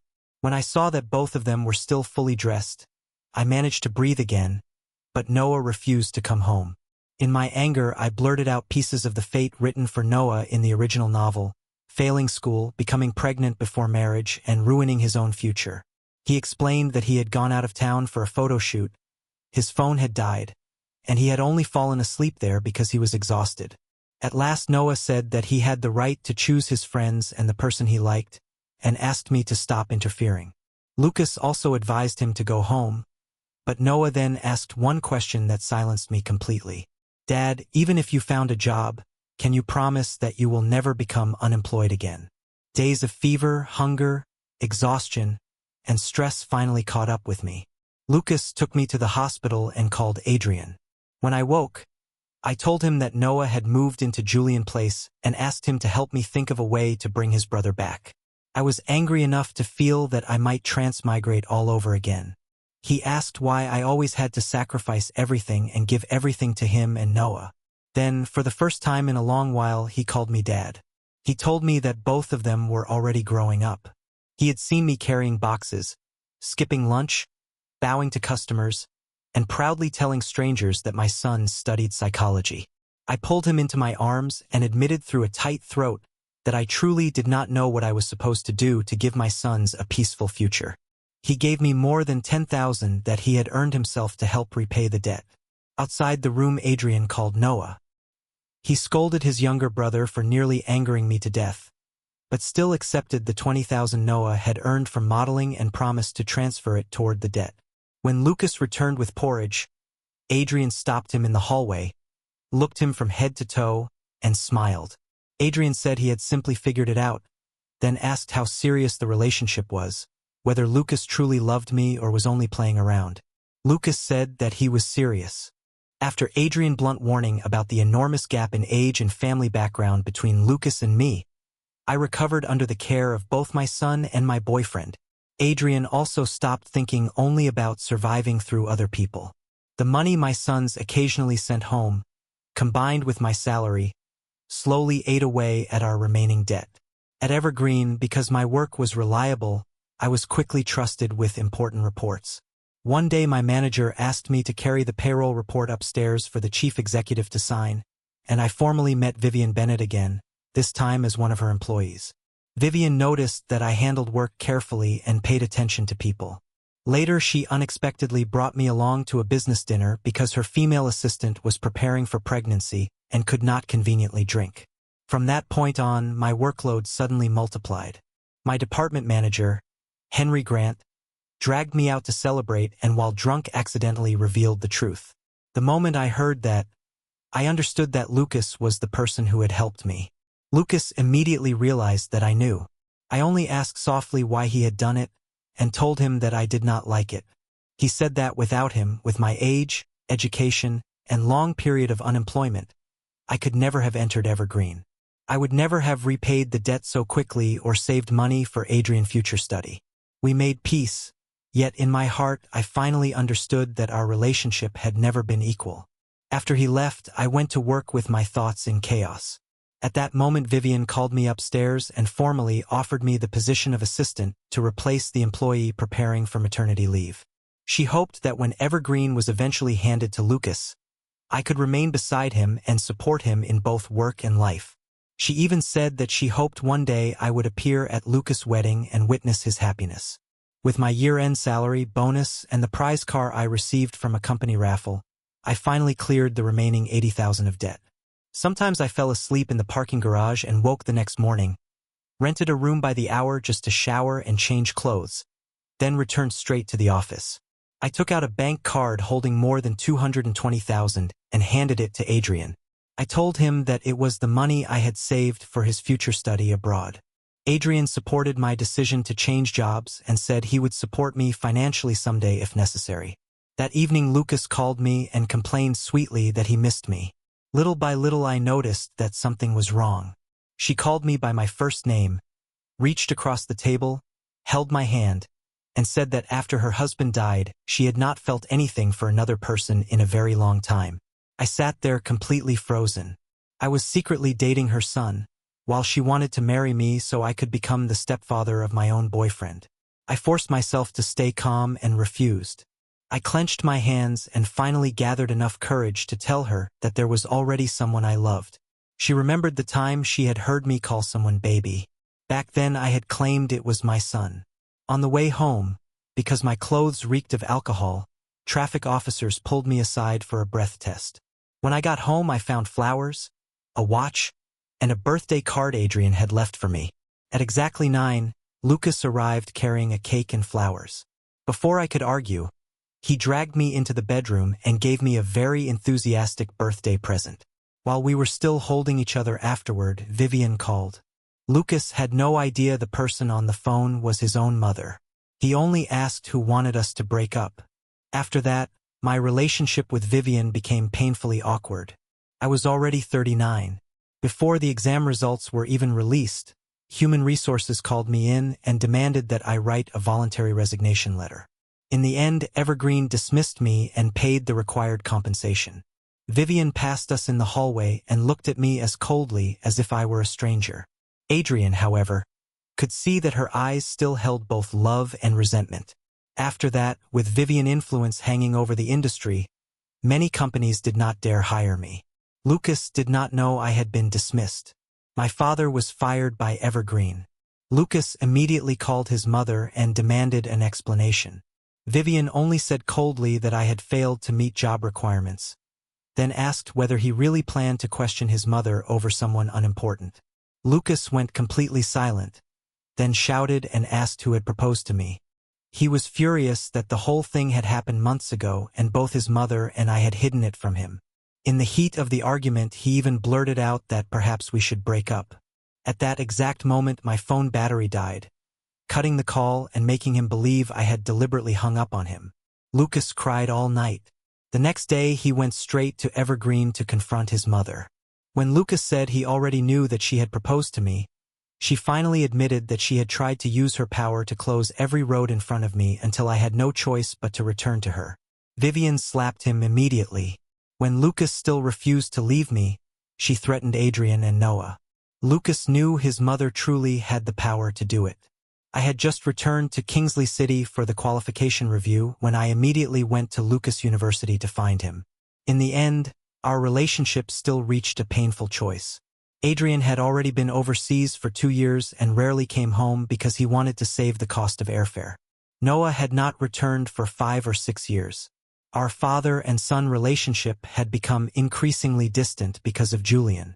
Co-workers who knew Noah was my son sometimes asked me for signed photographs. On my way home one day, I saw an enormous advertisement featuring Noah across the side of a shopping mall. I became so angry at the supporting male character who deceived my son that I wrote more than 1,000 words online attacking him, only to be reported by other users for insulting an actor. Over the following days, I repeatedly saw a shadow around my building. Eventually, I decided I would catch the person myself. More than a month later, on a rainy night, I finally saw a figure in black standing under a broken street lamp. The moment I saw that face, my mind went blank. We had not seen each other for 3 years. He lowered his head and admitted that he had wanted to come home, but he had been standing secretly outside the door for days because he did not know whether he was welcome. I released him, brushed mud from his knees, and asked why he had not simply called. If he wanted to come home, I would have gone out to meet him. I did not mention the past. Noah stared at our 2 bowls for a long time, then whispered "Dad," and tears suddenly fell. The noodles went cold and swollen. After he calmed down, he rested his head on my shoulder and asked whether he could stay the night.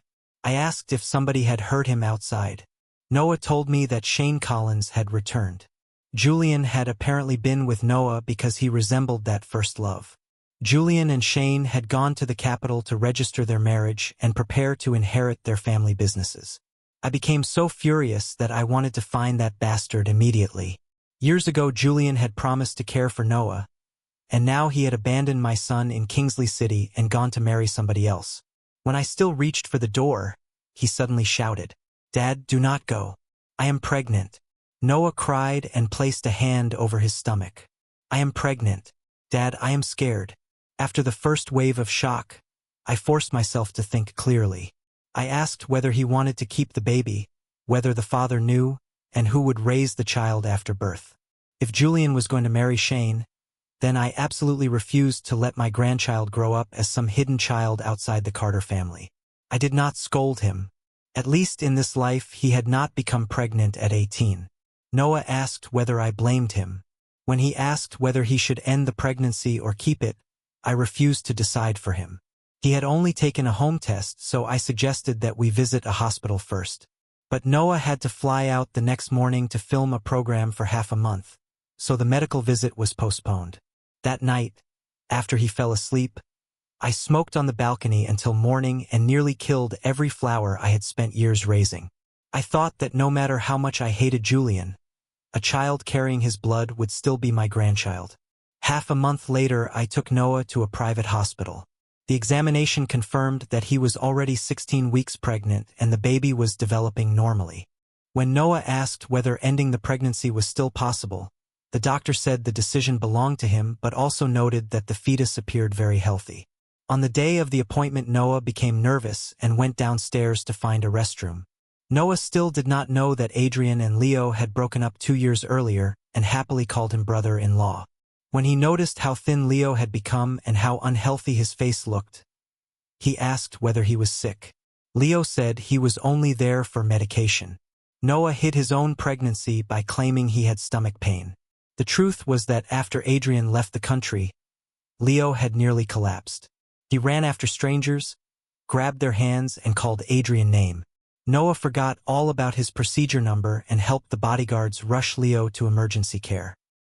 He placed a hand over his belly and whispered that the baby father did not want it and that he did not know whether he could raise it alone. At that moment, Leo woke up. When he realized his mistake, his voice became weak. Noah asked whether they had broken up. Eventually, the doctors had to give him medication to calm him enough to sleep. Watching somebody be worn down by love until he barely looked alive, Noah missed his own appointment and quietly went home. That evening, he asked me why people loved at all when love seemed to bring so much suffering. Then I asked what he wanted for dinner. He smiled and said that he finally knew what kind of person he wanted to become. After that day, Noah decided to keep the baby. He stopped wasting energy asking whether Julian had ever truly loved him. He continued filming and hid the pregnancy until the 6th month, then came home to prepare for the birth. Photographs of his growing stomach were leaked. His company cleverly turned some of the attention into publicity for a drama about an unexpected pregnancy, but the rumors still damaged his public image. Noah recovered smoothly and returned to work only half a month later. I named my grandchild Milo Miller so the boy would carry his mother family name and would never become a hidden child of the Carter family. 3 years later, Milo was a round, pale little dumpling of a child. His first clear words were not mom or dad. Noah transferred $50,000 to me every month, but the money was definitely not free. I constantly had to cross the hall to his apartment, watch Milo, cook, play with him, and listen to the child promise that one day he would use all his holiday gift money to buy Grandpa a villa. I no longer expected Lucas to return. I woke early that morning and stopped by to see Milo before heading to the airport. When the little boy heard that his uncle was coming home, he asked whether Uncle Adrian was edible, then happily urged me to bring back a new person who could play with him. At the same time, Lucas landed at the same airport after completing graduate studies in economics, earning his doctorate, and working abroad for a year. Vivian had suddenly ordered him home, but Lucas refused the car she sent and asked Leo to pick him up instead. On the road home, a Bentley behind us lightly hit my car. Adrian told me flatly that a public employee should stop dreaming about sudden wealth. When we got home, Adrian met Milo for the first time. Adrian told him that he could read minds. Later, while learning family vocabulary, Milo asked whether an aunt by marriage was the mother of an uncle, then demanded that Adrian buy one and bring the person home to play. That evening, Noah came home, and the 4 of us finally sat together for a proper family reunion meal. After dinner, Adrian volunteered to go shopping, partly to escape Milo. Lucas hurried after him and tried to start a conversation. Lucas then used information about Leo as a bargaining chip, saying he could tell his brother that Adrian had returned. Lucas only replied calmly that Adrian knew better than anyone who Leo loved most. In the end, Adrian still told him that I was doing well. But when Lucas admitted that 6 years earlier he had been the one who said we should break up, Adrian's expression immediately turned cold. I will not give you another chance to hurt my father. Lucas blocked the car door so Adrian could not leave. As he left the parking garage, he briefly saw Leo walking toward the building. Leo returned home and continued surviving through medication, temporary episodes of confusion, and a secret online journal where he recorded every memory he still had. Meanwhile, Adrian lay in my home telling himself that Leo must already have somebody new. Yet the sickly face he had glimpsed in the parking garage stayed in his mind. He unblocked Leo accounts one by one, logged into an old music app, and discovered that the other man was still online at 1 in the morning, repeating the same lonely song again and again. The next morning he woke after listening until his phone battery had died. Milo secretly opened the bedroom door and watched Adrian changing clothes. Adrian called him a little spy, but eventually tossed him the phone and went to brush his teeth.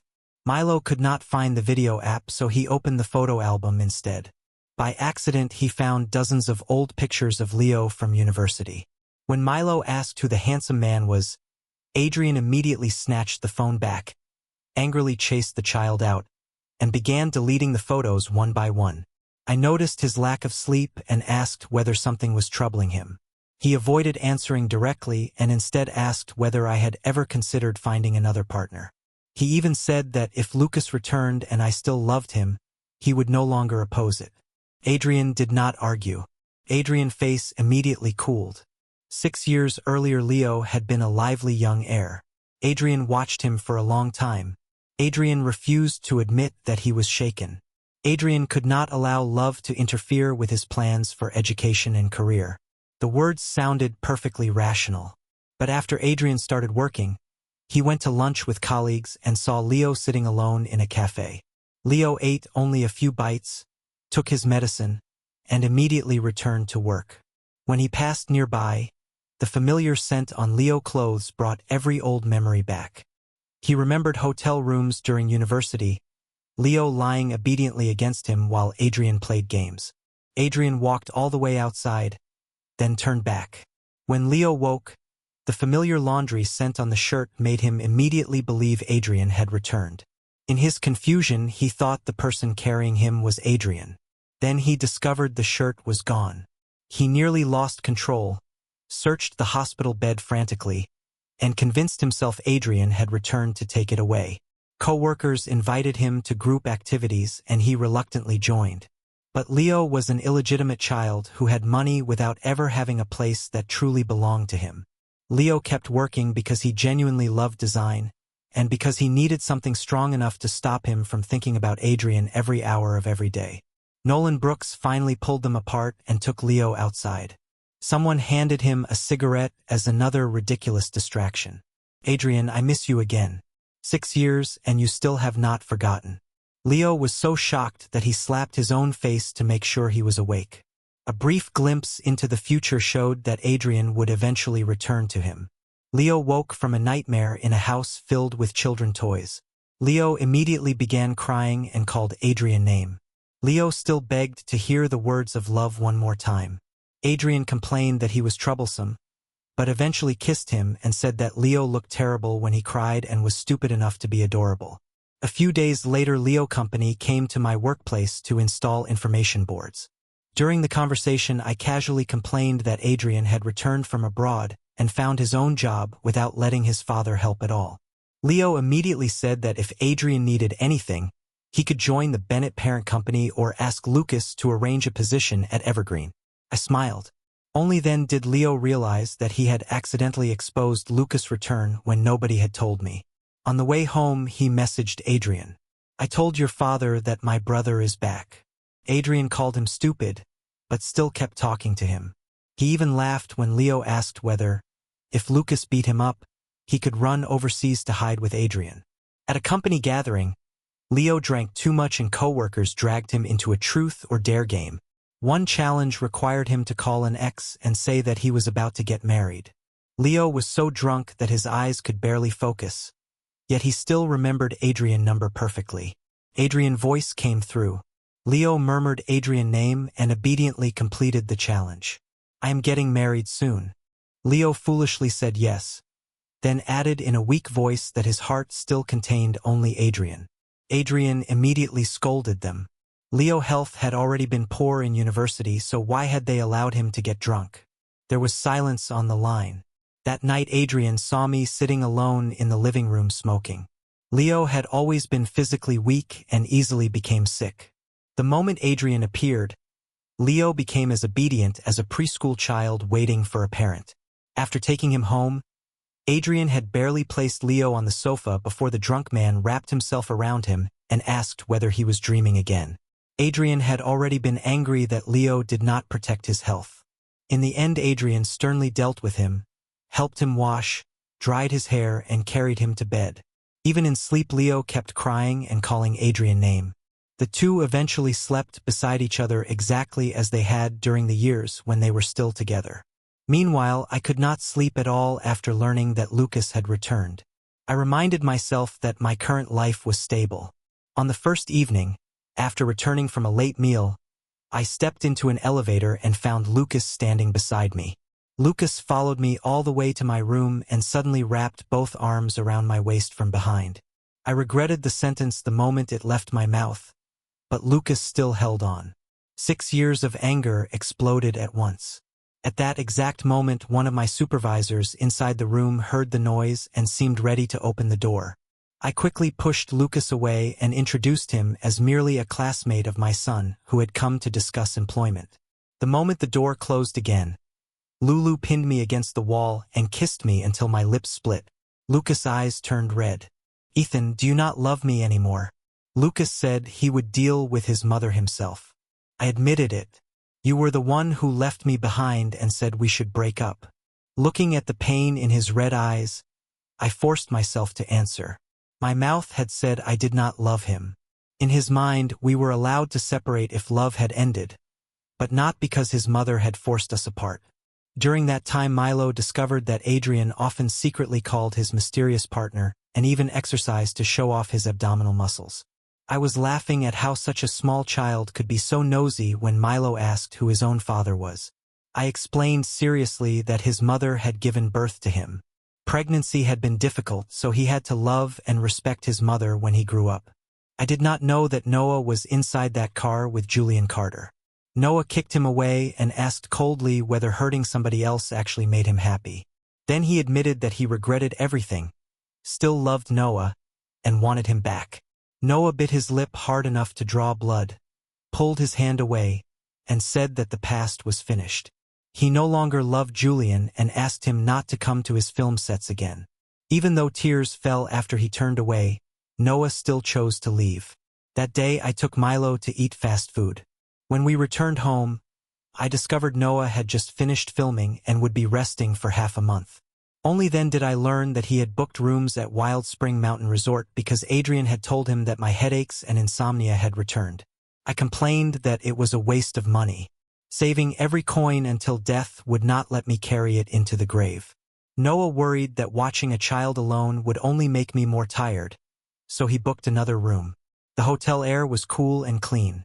As I turned a corner, someone in a bathrobe rushed out and collided directly with me. I barely managed to protect the child in my arms before looking up. Milo wrapped his arms around my neck and stared at him with enormous eyes. I hesitated.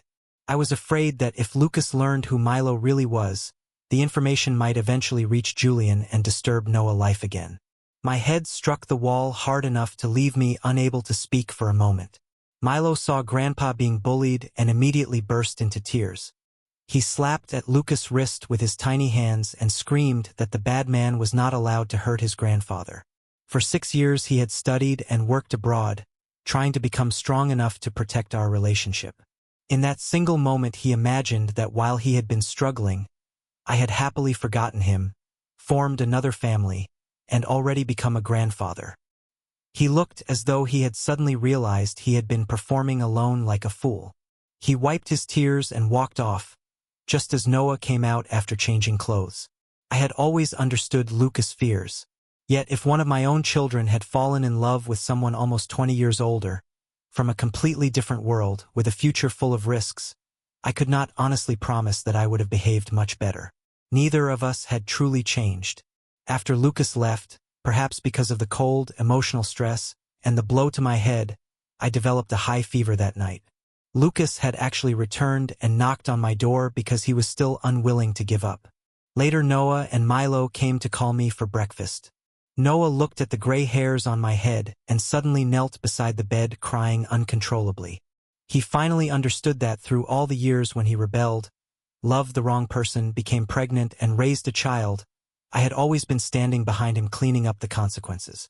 A few months later Noah voluntarily enrolled Milo in an international kindergarten far from my home and moved closer to the school. On moving day Milo wrapped both arms around my neck and cried until his voice became hoarse. I told him I loved him too. As long as he and Adrian lived well, I had nothing left to complain about in this life. Later Noah asked the resort for security footage because he claimed he had lost something. He finally realized that I still loved Lucas. I was simply too afraid to move forward because of my age, my role as a grandfather, our family differences, and the existence of my children and grandchild. The next day at Evergreen, Noah deliberately mentioned that he wanted to find a new partner for me and asked what type of person I liked. Lulu's face darkened. Once his intention had been exposed, Noah admitted that he had come to test Lucas. He explained that he had moved out, Adrian had also rented a place near work, and I now lived alone. Then Noah bowed to him and made a request. Adrian and I can give Dad money and material things, but we cannot give him the companionship he needs. Noah immediately gave him everything. That afternoon Lucas refused to go home for dinner with his mother. He ignored the matchmaking profiles she had sent him, bought food, wine, and adult protection, then used the passcode to enter my home. I returned from exercise, changed my shoes, and called for Noah and Adrian. I asked how he had gotten inside. I told him to leave. He immediately bit my shoulder, called me Dad in a deliberately provocative tone, and directly asked whether I wanted to sleep with him. Even when he became more forward, I caught his hands and stopped him. I asked what would happen 15 years later, when I was 60, my hair was white, and my movements and speech had slowed. I could not answer. When he saw me trapped between moving forward and retreating, Lucas became angry. Lucas finally crouched down and cried in frustration. Later, when both of us had calmed down, Lucas rested against me, complained about the smell of cigarettes, and asked me to sleep beside him. I neither admitted it nor refused. He muttered that I would die from pride one day, but the next morning we still remained tangled together long enough to be late. After we officially reconciled, I discovered that I was not nearly as immune to beauty as I pretended. Noah supported us, but Vivian still existed, along with countless eyes outside our family. The moment I left the room to clean up, however, he secretly removed the pill he had hidden under his tongue and threw it away. One winter evening, Leo stood outside Adrian's company until his face was red from the cold, deliberately suffering so Adrian would feel sorry for him. Adrian complained that he was troublesome, but his hands still pulled Leo's cold hands inside his own coat to warm them. Leo had been quietly preparing himself to spend the holiday alone when Adrian suddenly said, "Come home with me. I will take you to meet Dad." Adrian also told him to choose a ring. When they arrived at my home, Adrian stood in front of me and spoke seriously. "Dad, I want to marry him." For a man whose personality was as cold as a freezer, those words were practically the most emotional vow he could make. Of course I agreed. I offered them $200,000 and suggested using it toward a car or a home. When Lucas learned that Adrian was preparing to marry, he hugged me from behind. "Adrian is getting married too. Ethan, do you want to marry me?" I still told him that he could find somewhere better. Lucas answered firmly that the best place for him was exactly where I was. In the end, I kissed him and agreed. Adrian and Leo spent nearly a year preparing their wedding. I personally wrote their marriage blessing in ink mixed with gold powder. On the wedding day, Leo cried hard enough to ruin his makeup. Vivian also accepted an invitation and attended. I no longer wanted love to become a war that forced Lucas to choose between his mother and me. When Milo carried the rings onto the stage, Vivian's expression finally softened and she applauded. Noah also attended that day, although he looked exhausted. Only then did I discover that Noah was pregnant again. Noah quietly asked whether he could end the pregnancy. When it was time to leave, Noah held my sleeve and did not want to let go. 1 year later, Lucas officially took control of Evergreen Group while Vivian stepped back into the position of chairwoman. That same year, Lucas and I registered our marriage. By the end of the year, he gave birth to twin boys. The older child carried the Bennett family name and was called Theo Bennett. The younger was called Skylar Miller. The moment Vivian had two pale, healthy, obedient grandchildren to hold, she seemed to forget most of her objections to me. Lucas and I only registered the marriage. We did not hold a large public wedding. We bought a new home, lived with our 2 sons, wore wedding rings, and told only relatives and close friends. Marriage was naturally not a fairy tale. I liked saving money. Whenever I could not go with him, he became annoyed and took the twins traveling by himself. When he returned, he complained that caring for children was exhausting and immediately wrapped himself around me asking for comfort. Sometimes I felt that instead of marrying a wife, I had somehow adopted 3 more children.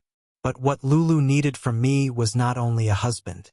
He needed a partner, a best friend, a family member, and sometimes an older person patient enough to listen and guide him through the empty place left by the father he had lost. I was not perfect.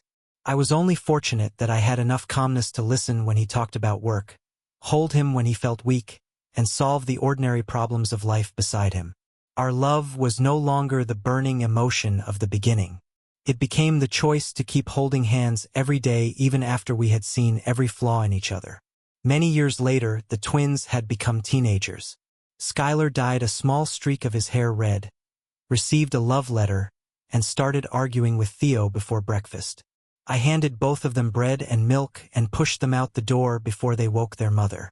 Lulu was still in pajamas, hair messy, leaning against the wall while asking what secret I was helping the children hide this time.